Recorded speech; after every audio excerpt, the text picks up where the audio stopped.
Bonjour, dans le cadre de cette nouvelle vidéo, je voudrais montrer comment à partir d'une équation logique, on peut quand même proposer les schémas électriques et vérifier que ces schémas suivent bien en fait le cahier des charges qui a été imposé.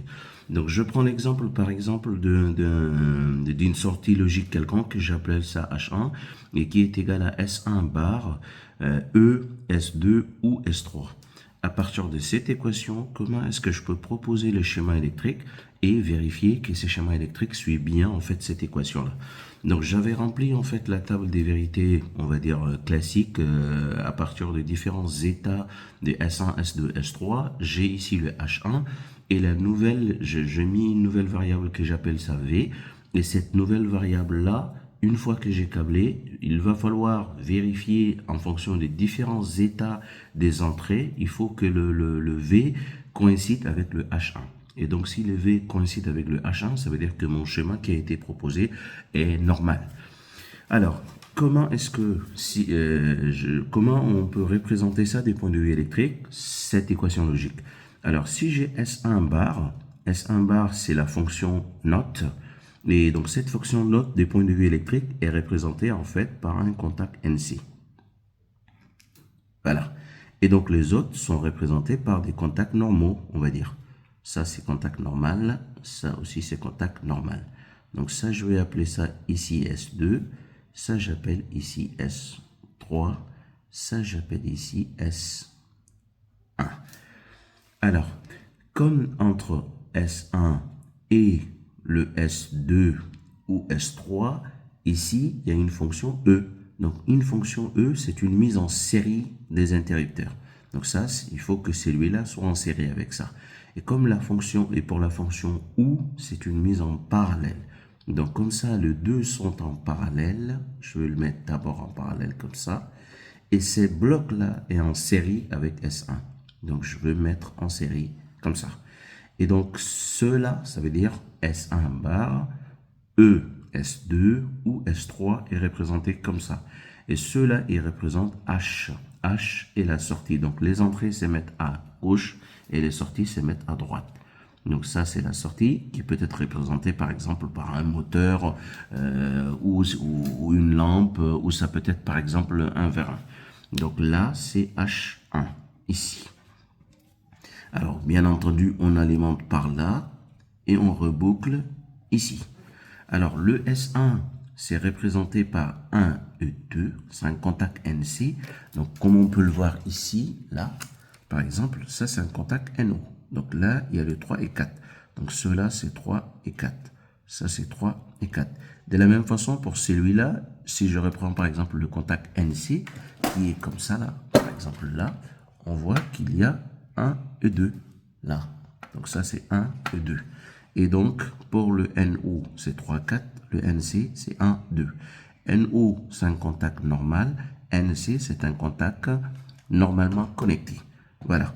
Alors, ça, c'est le schéma, bon, on va dire au brouillon. Alors, je l'avais fait au propre.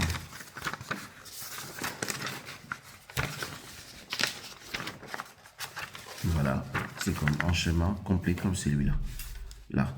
Donc en fait, ici, j'ai S1, je vais appeler S0, mais bon, bref, c'est pas grave. S1 ici, et en parallèle, S1, E, S2 ou S3 est représenté par H1 ici. Alors, j'avais implanté aussi les différents éléments ici. Donc ça, c'est mon S1, ça c'est S2, ça c'est S3. Le H0, c'est celui-là. Le H1, c'est celui-là. Une fois que j'ai déjà câblé et à la mise sous tension, je vais essayer de respecter en fait la table des vérités qui a été proposée. Et si cette table des vérités respecte celle qui est déjà vérifiée par la théorie, on va dire que le schéma proposé respecte bien notre cahier des charges. Alors, on va passer au câblage. Alors, pour câbler celui-là, donc ça c'est un schéma, on va suivre normal. Donc, on sort de la borne positive. Donc, la borne positive, c'est celle-là. Ça, j'avais pris un double. Si vous vous rappelez, le tout premier montage, c'est comme ça qu'on avait fait. Donc là, c'est un qui va aller directement au niveau de X1 de mon H0 et le deuxième qui va aller directement au 1 de S1. Donc ça, c'est H0, il est là. Ça, il est représenté en fait par x1 et x2, x1 et x2, x1, x2. Et comme ça, je veux faire rentrer un ici, normal.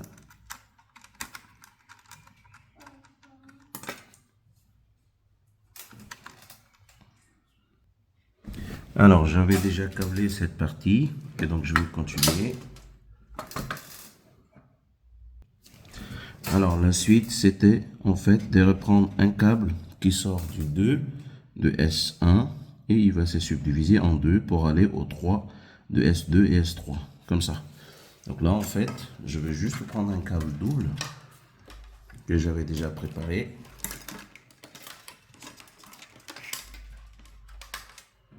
Donc là, je prends un câble double, dévissage, et après, c'est bon. Donc là, il va se subdiviser en deux, qui va aller au 3. Donc le 3, ils sont ici. Là, c'est le 3.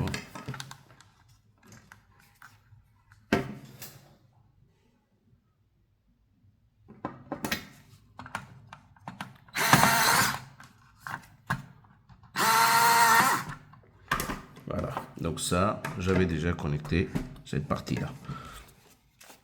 La suite, je dois prendre un autre câble double qui va ressortir et entre les 4 et le point commun va aller directement au niveau des H1.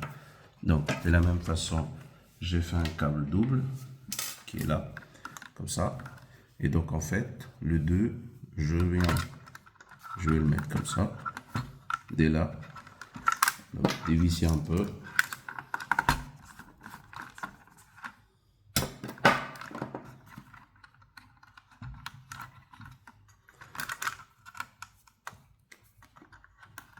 Comme ça.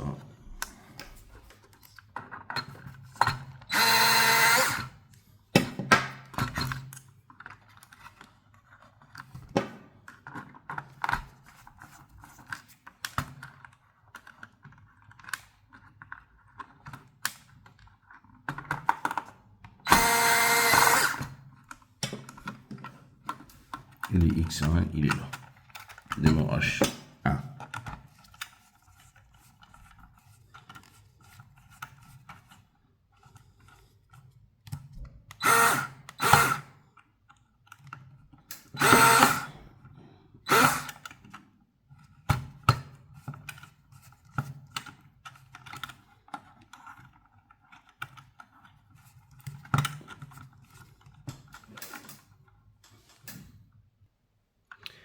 La partie restante, en fait, le dernier, c'est cette connexion-là, celle-là. Donc, je dois prendre un câble double, connecter le X2 à la borne négative. Regardez ça. Et comme ça. Ça, c'est la dernière connexion. Donc, ce qui revient, en fait, à faire un câble double ici, là, et de connecter le 2 comme ça. Un petit coup.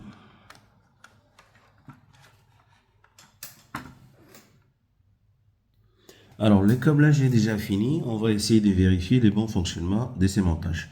Alors là, on peut voir que le voyant H0 est allumé et donc le voyant H2 et H1 plutôt, il est éteint. Donc on le voit bien.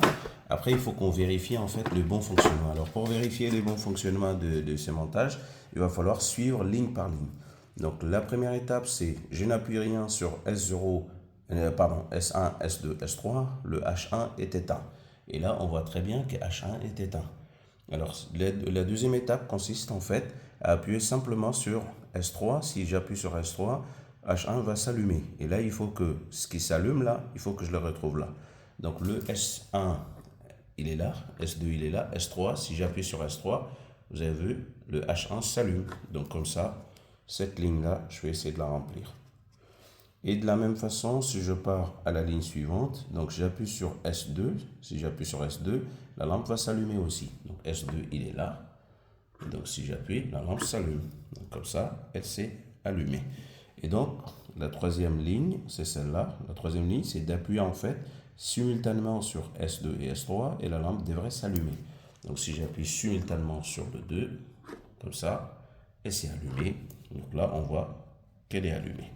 Alors, pour les autres étapes, ça veut dire qu'il faut mettre S1 toujours à 1, parce que lui, il ne bouge pas. S1, il est là. C'est un bouton poussoir NC, et donc qui est représenté par l'arrêt d'urgence qui est là. Donc cet arrêt d'urgence est là. On va faire un petit coup. Donc si je fais un petit coup, il reste toujours à 1. Pour le remettre à 0, on va le faire retourner. Donc je vais le mettre à 1. Et donc, lorsque c'est 0, 0, je n'appuie rien sur S2 et S3, la lampe n'est pas allumée. Et là, on voit, la lampe n'est pas allumée. Si j'appuie sur S3, comme ce que j'avais fait avant, maintenant la lampe ne s'allume pas. Donc là, c'est 0, là aussi c'est 0.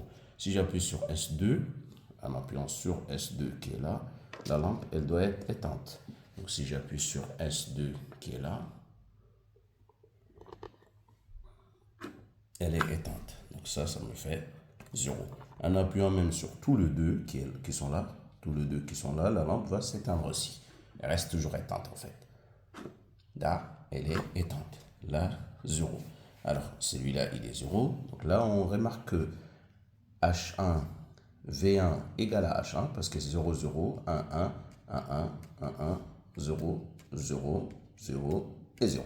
Donc comme ça, on remarque très bien que H1, V, il respecte H1, donc il les suit. Alors comme il les suit, ça veut dire que l'équation qui a été proposée, à partir de l'équation qui a été proposée, le schéma qui est mis en place, il respecte bien cette équation. Si jamais il y a un état, par exemple, si je vérifie et que c'est celui-là ou n'importe quel état qui ne suit pas le H1, ça veut dire que le schéma qui a été proposé en réalité est faux, on va dire. Voilà, donc merci d'avoir regardé cette vidéo. Si vous avez des questions, n'hésitez pas à les poser. Merci et bonne journée.